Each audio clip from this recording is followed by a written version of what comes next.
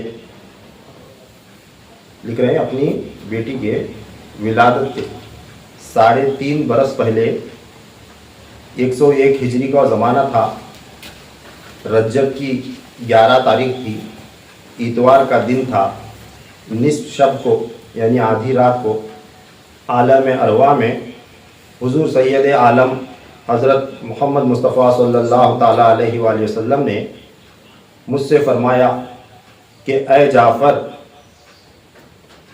اب تجھے عنقریب ایک لڑکی تولد ہوگی، دختر تولد ہوگی، اور اس دختر کا نکاح تو نعمان ابن ثابت سے کرنا ہے۔ کب پیشن گوئی یعنی پیغام کب آ رہا؟ ابھی بیٹی پیدا نہیں ہوئی، پیدا ہونے کے 3.5 برس پہلے، لڑکی کے بچی کے پیدا ہونے سے بھی 3.5 برس پہلے تو حضور اکرم صلی اللہ تعالیٰ علیہ وسلم عالم ارواح میں حضرت امام جعفر صادق علیہ السلام کا آ کر یہ حکم سنا رہے۔ پچھلے جمعہ جو بیان ہوا تھا وہ ان کی نکاح سے چند روز پہلے کا وہ معاملہ تھا، یہ کب ہو رہا ہے؟ ان کے پیدا ہونے سے پہلے۔ اب اس پر اندازہ لگائیں کہ اللہ تبارک تعالیٰ نے حضور اکرم صلی اللہ تعالی وسلم کو کیسا علم دیا تھا، کیا غیب جانتے تھے، کس قدر جانتے تھے آپ صلی اللہ علیہ وسلم۔ جب عالم ارواح میں آ کر یہ پیشن گوئی سنا رہے تو آقا نے جب زمین پر موجود تھے آقا صلی اللہ علیہ وسلم ظاہری وجود کے ساتھ، اس وقت اپنے صحابہ اکرام کو کیسی کیسی پیشن گوئیاں بتائی ہوں گی۔ چند تو ہم سنتے ہیں حدیث میں قیامت کے آثار، نشانیاں وغیرہ، مگر اس کے علاوہ باطنی انتظام کی، باطنی احکامات کی، باطنی فیوزات و برکات کی طرف میں توجہ دلانا چاہ رہا ہوں کہ اندازہ لگائیں کہ آقا علیہ السلام نے کیسی کیسی باتیں بتائی ہوں گی۔ بس اکثر باتیں آپ چھپایا کرتے تھے آپ صلی اللہ علیہ وسلم، کیونکہ ماننے والے جو ظاہر میں نظر آ رہا ہے سب سے پہلے وہ باتیں تو مانیں، اس پر تو اپنا ایمان مضبوط ہو جائے، ایمان لے آئیں۔ خیر، پھر آپ صلی اللہ تعالی وسلم نے یہ پیشن گوئی جب امام جعفر صادق علیہ السلام کو سنائی تو امام جعفر صادق علیہ السلام فرماتے ہیں پھر عالم ارواح سے عالم امثال کا مجھ پر انکشاف ہوا، اور وہاں پر مولا کائنات مولا مشکل کشا علی کرم اللہ تعالی کریم نے فرمایا کہ اے جعفر، مجھ کو یہ حکم مصطفیٰ کریم صلی اللہ علیہ وسلم سے عالم ارواح سے صادر ہو چکا ہے جو اب تجھ کو سنا رہا ہوں۔ مولا کائنات امام جعفر صادق کو بول رہے ہیں، مجھے میرے آقا صلی اللہ علیہ وسلم نے یوں فرمایا، کیا فرمایا؟ اے علی ابن ابی طالب، تم جعفر سے کہہ دو کہ آج سے 5ویں برس کے شروع میں تمہارے یہاں ایک دختر پیدا ہوں گی، تم فاطمہ مسکین اس کا نام رکھنا، فاطمہ مسکین اس کا نام رکھنا۔ جب وہ سن تمیز کو پہنچے تو نعمان ابن ثابت کے ساتھ اس کا نکاح کر دینا۔ یہ پیشن گوئی آپ نے سنائی اور فرمایا کہ ناکح اور منکوحہ یعنی نکاح کرنے والا اور جس کے ساتھ نکاح ہوگا وہ نکاح کرنے والی، ناکح اور منکوحہ یعنی وہ دلہا دلہن، وہ مرد و عورت، کون؟ امام جعفر صادق کی بیٹی اور امام ابو حنیفہ، یہ دونوں آیات الہی میں سے ہیں۔ آیات الہی میں سے یعنی کیا؟ اللہ کی خاص نشانیوں میں سے ایک نشانی ہے، اللہ کی نشانیوں میں سے ایک نشانی ہے، بعد نکاح کے ان سے 5 اولادیں نیک سیرت پاک طنیت پیدا ہوں گی۔ وہ بھی بتانا کیا؟ بچی پیدا ہونے کے پہلا پیغام آیا سو تم نہ ایک بیٹی پیدا ہوتی، اس کا نکاح جو ہے نا نعمان ابن ثابت سے کرنا، اور وہ دونوں اللہ کی نشانیوں میں سے ایک نشانی ہوں گے۔ جب ان کا نکاح ہوگا تو ان سے 5 اولادیں پیدا ہوں گی، ابو حنیفہ اور فاطمہ مسکین رضی اللہ تعالیٰ عنہ سے 5 اولادیں کیسی پیدا ہوں گی؟ وہ نیک سیرت ہوں گے اور پاک طنیت یعنی عربی لفظ ہے خوشنما آواز والے، خوشنما طبیعت والے، ایسی آواز والے کہ جن کی آواز ساری دنیا میں گونجے گی، ایسے خوبصورت ان کا چرچا ہوگا، خوب چرچا ہوگا۔ ایسی 5 اولادیں ان سے تولد ہوگی، امام اعظم ابو حنیفہ سے اور فاطمہ مسکین سے۔ ان کا احوال بھی بتایا۔ امام اعظم اس روایت کو روایت کرتے ہیں کہ اول دختر ولایت عیسوی کے مرتبے پر پیدا ہوگی۔ سب سے پہلے انہیں ایک بیٹی پیدا ہوگی، کون سے مرتبے پر ہوگی؟ ولایت عیسوی، یعنی ہر ولی پیدا ہونے والا اللہ تعالیٰ جسے بھی ولایت عطا کرتا کسی نہ کسی نبی کے زیر قدم ہوتے ہیں، کسی نہ کسی نبی کے نقش قدم پر ہوتے ہیں، یعنی کسی نہ کسی نبی کا معجزہ انہیں عنایت ہوتا ہے۔ ان اولیاء اللہ کو حضور صلی اللہ علیہ وسلم نے فرمایا کہ یہ اولیاء میری امت کے علماء ہیں، یہ اولیاء میری امت کے علماء ہیں، یہ ایسے علماء ہیں جیسے بنی اسرائیل کے انبیاء تھے۔ سمجھ میں آ رہا؟ یعنی اللہ تبارک تعالیٰ بنی اسرائیل کے انبیاء کرام کو جو مرتبہ دیا تھا، جو معجزہ دیا تھا، جو مقام دیا تھا، اسی طرح کے معجزے یعنی کرامات ان سے ظاہر ہوں گے، یہ کہلائیں گے کہ بنی اسرائیل کے انبیاء کی مانند۔ وہ بیان ہو رہا ہے، کیا فرما رہے؟ پہلے ایک بیٹی پیدا ہوگی، وہ ولایت عیسوی یعنی عیسیٰ علیہ السلام کے ولایت کے مرتبے پر فائز ہوگی، اس مرتبے کے ساتھ پیدا ہوگی۔ اس بچی کی دعا سے ہزارہ کوڑی اور اندھے شفا ہوں گے۔ کوڑی کے مرض جیسا حضرت عیسیٰ علیہ السلام کے پاس جب کوڑی کا پیدائشی کوڑی کا مرض لایا جاتا تھا تو اب دم کرتے، ہاتھ پھیرتے تو شفا ہو جاتا تھا۔ اندھا آتا، آنکھوں پر ہاتھ رکھ دیتے، دعا کرتے تو اس کی بینائی لوٹ آتی۔ مردے لائے جاتے تو اٹھ کہنے کے ساتھ مردہ زندہ ہو جاتا تھا۔ یہ کس کا معجزہ تھا؟ حضرت عیسیٰ علیہ السلام کا۔ کیا فرمایا جا رہا ہے پیشن گوئی کہ ابو حنیفہ کو ایک بیٹی ایسا پیدا ہوگی، اسے ولایت عیسوی کا مرتبہ حاصل ہوگا، اس کی دعا سے ہزارہ کوڑی کے مرض اچھے ہوں گے، اندھوں کی بینائی لوٹ آئے گی اور مردے زندہ ہوں گے۔ یہ معجزہ، یہ کرامت اسے عنایت ہوگی۔ جب وہ 6 مہینے کی ہوگی تو زبان سے اللہ شافی نکلے گا۔ سبحان اللہ! کیا 6 مہینے کا بچہ ہے نا، یہ بات کرنا، بچہ بات کرنے کے لیے کم سے کم 2 سال کے آس پاس قریب لگتا ہے یا زیادہ بھی لگتا ہے، مگر یہ 6 مہینے کی عمر میں زبان کھولنا اور بات کرنا، یہ معجزہ بھی حضرت عیسیٰ علیہ السلام کے معجزے کے ساتھ جڑتا ہے۔ حضرت عیسیٰ علیہ السلام ماں کے گود میں پیدا ہوتے ہی بات کیے تھے، ہے نا، پیدا ہوتے ہی بات کیے تھے، تو یہ معجزے کا فیض بھی آپ کو عنایت ہوگا، یعنی کل حضرت عیسیٰ علیہ السلام کی ولایت پر یہ فائز ہوگی بچی۔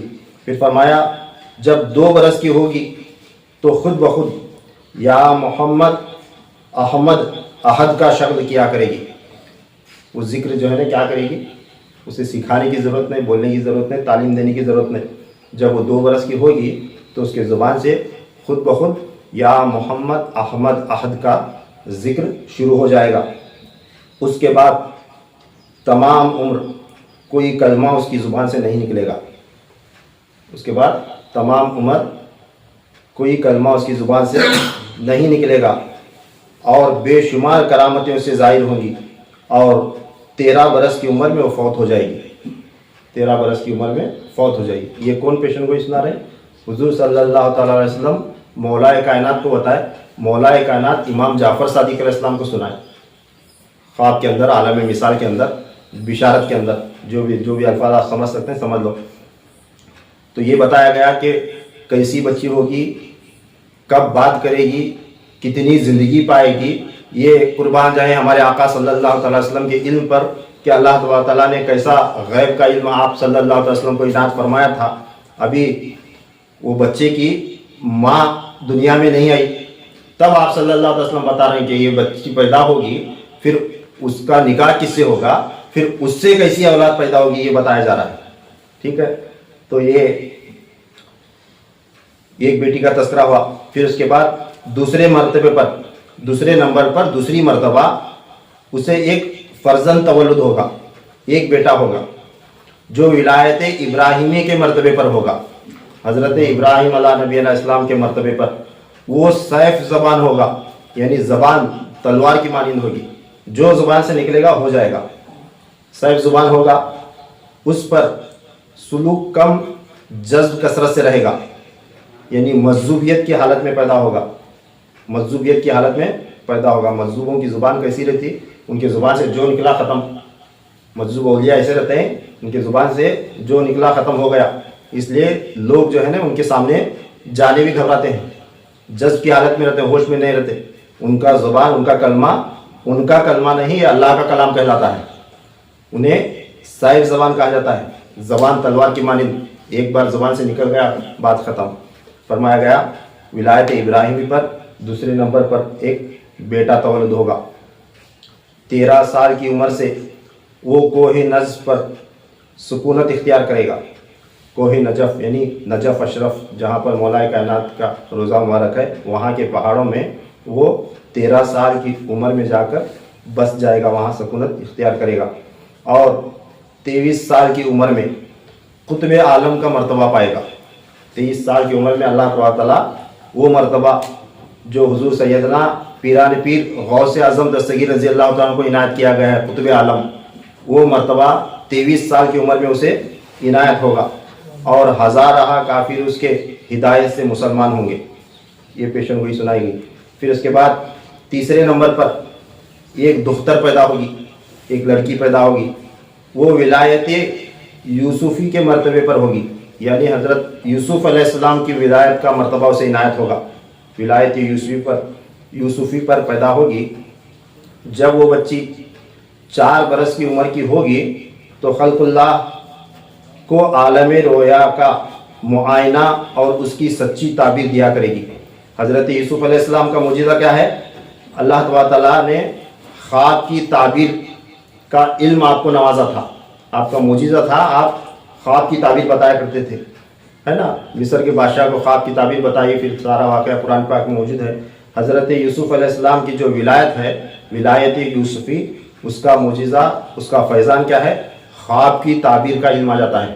جسے یوسف علیہ السلام کی ولایت آ جاتی ہے، اس کے اندر اللہ تعالیٰ وہ علم منتقل کر دیتا ہے، وہ خواب کی تعبیر بتانے میں ماہر ہو جاتا ہے۔ فرمایا 4 برس کی عمر سے ہی وہ بچی 4 سال کی عمر سے ہی حضرت یوسف علیہ السلام کی طرح تمام خلق اللہ کو عالم رویا کا معائنہ اور اس کی سچی تعبیر بتا دیا کرے گی، اور ایک عالم میں اس کی شہرت ہوگی، اور وہ 9 برس کی عمر میں انتقال کر جائے گی۔ 9 برس زندہ رہے گی، پھر انتقال کر جائے گی۔ یہ پیشن گوئی سنائی گئی۔ پھر اس کے بعد چوتھے مرتبے پر انہیں ایک فرزند تولد ہوگا جو ولایت محمدی کے مرتبے پر تولد ہوگا۔ چوتھے نمبر پر ایک بیٹا ہوگا جسے کیا ملے گا؟ کون سی ولایت ملے گی؟ ولایت محمدی صلی اللہ علیہ وسلم عنایت ہوگی۔ اس کا نام احمد رکھنا، نام بھی بتا رہے ہیں، اس کا نام احمد رکھنا، اور اے جعفر تو اسے، یعنی اپنے اس نواسے کو اپنے شاگردوں میں شامل کرنا اور اس کی پرورش کرنا۔ سبحان اللہ۔ دیکھیں امام اعظم ابو حنیفہ بھی امام جعفر صادق علیہ السلام سے فیض پائے، اور ان کے بیٹے کے واسطے بھی جو ہے نا یہ پیشن گوئی سنائی گئی، حکم۔ اور فرمایا آگے، اور قلب صنوبری سے اس کے باطن پر توجہ کرنا۔ قلب صنوبری سے امام اعظم ابو حنیفہ رضی اللہ تعالیٰ عنہ کو بھی امام جعفر صادق علیہ السلام نے خلافت عنایت کر کے اپنا انگشت مبارک ان کے سینے پر رکھ کر کیا کرے تھے؟ قلب صنوبری جاری کرائے تھے۔ قلب صنوبری کا فیضان عنایت کیے تھے۔ اب قلب صنوبری کیا ہے؟ یہ جو ہے نا قلب کے مدارج ہیں، قلب جاری ہوتا ہے، ذکر کرنے لگتا ہے، اس کے مدارج ہیں، قلب صنوبری ہے، قلب نیلوفری ہے، قلب مدور ہے۔ اس کے الگ الگ جو ہے نا تعبیرات ہیں، الگ الگ فیوزات ہیں، الگ الگ اذکار ہیں۔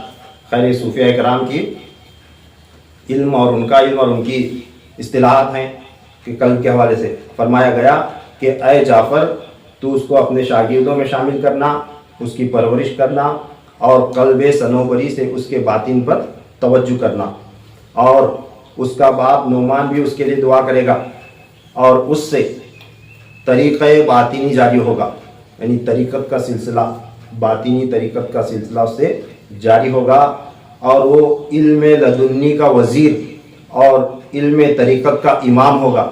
یہ امام اعظم ابو حنیفہ رضی اللہ تعالیٰ عنہ کے بیٹے ہیں احمد، جو خاص علم لدنی اور طریقت کے جو خاص علوم ہیں جنہیں اکثر چھپانے کا حکم ہے، وہ علوم آپ کے بیٹے کے ذریعے آگے بڑھا ہے، اور علم طریقت اس سے بہت فروغ پائے گا، علم طریقت اس سے فروغ پائے گا۔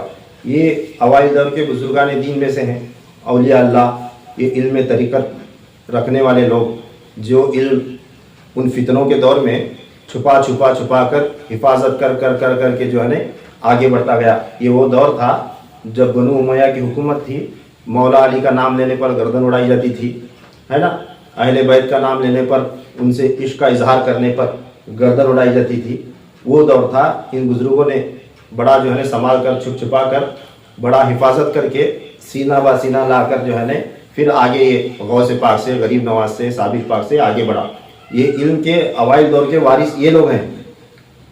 اللہ تبارک تعالیٰ نے غوث پاک رضی اللہ تعالیٰ عنہ کی ولادت سے پہلے اور خواجہ غریب نواز کے اور ثابت پاک کے ولادت سے پہلے یہ پیشن گوئی پہنچائی تھی۔ اللہ تبارک تعالیٰ ایک الگ چینل بنائے گا جس کے ذریعے انہیں علم طریقت حاصل ہوگا اور آگے بڑھے گا، انہیں کتابوں کی حاجت نہیں پڑے گی۔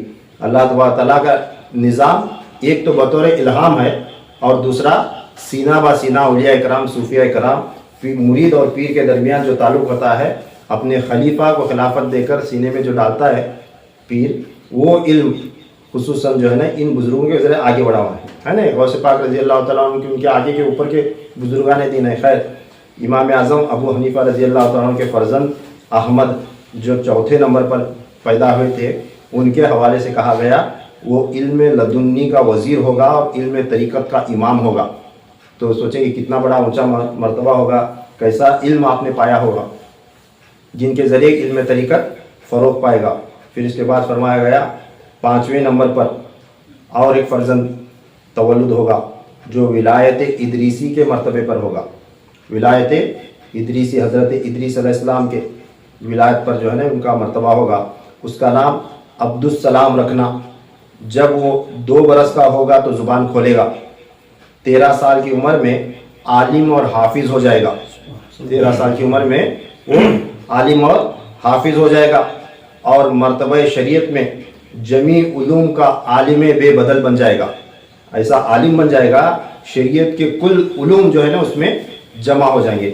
ایسے بزرگان دین جو ہے نا بہت گزرے ہیں۔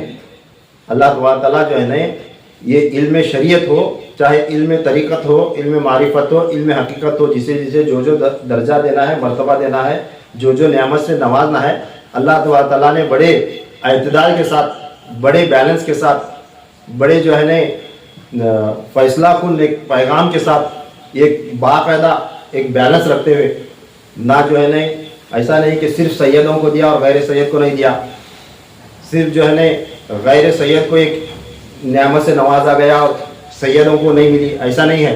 اللہ تبارک تعالیٰ جسے ایسا بھی نہیں کہ صرف شریعت والوں کو دیا، طریقت والوں کو نہیں دیا، مقام، مرتبے، نعمتیں جو ہے نا اللہ تبارک تعالیٰ بڑے اعتدال کے ساتھ، بہت ہی خوبصورت ایک انتظام کے ساتھ اللہ تعالیٰ اس امت میں جو ہے حضور صلی اللہ علیہ وسلم کی تقسیم فرمایا ہے۔ جو نہ سمجھ میں آنے کے بعد انسان جو ہے نا نہ سمجھنے کے باعث تنقید کرتا ہے، تانا و تشنیع کرتا ہے، انہیں یہ تھا، انہیں یہ تھا، وہ نہیں تھا، وہ نہیں تھا، وہ چھوٹے ہیں، وہ بڑے ہیں، وہ ایسے ہیں، وہ ایسے ہیں، وہ سید ہیں، وہ سب ہیں، یہ ہیں، غیر سید ہیں۔ معاذ اللہ، امام اعظم ابو حنیفہ رضی اللہ تعالیٰ عنہ کے اوپر تو جو ہے نا کیسی باتیں لوگ کرتے ہیں۔ خیر، آپ کی اولاد کا تذکرہ آپ سن رہے ہیں کہ اللہ تبارک تعالیٰ نے کیسا نوازا ہے۔ مرتبہ شریعت میں جمیع علوم کا عالم بے بدل ہوگا، یعنی اس جیسا کوئی عالم موجود نہ ہوگا اس زمانے میں۔ اس کے ظاہری فیض سے بے شمار خلق اللہ فیض پائے گی، حتیٰ کہ شریعت میں مثل اپنے پدر نعمان ابن ثابت کے امام دوم ہوگا۔ جیسا اپنے دور میں امام اعظم ہوں گے، ایسا ان کا بیٹا، ان کے اولاد میں جو 5ویں نمبر پر پیدا ہوگا، وہ اپنے زمانے کا امام دوم ہوگا، اتنے بڑے مرتبے پر فائز ہوگا، اور تمام عالم میں علم شریعت اس کی صورت سے فروغ پائے گا، اس کی صورت سے فروغ پائے گا۔ پھر امام جعفر صادق علیہ السلام فرماتے ہیں یہ دونوں معائن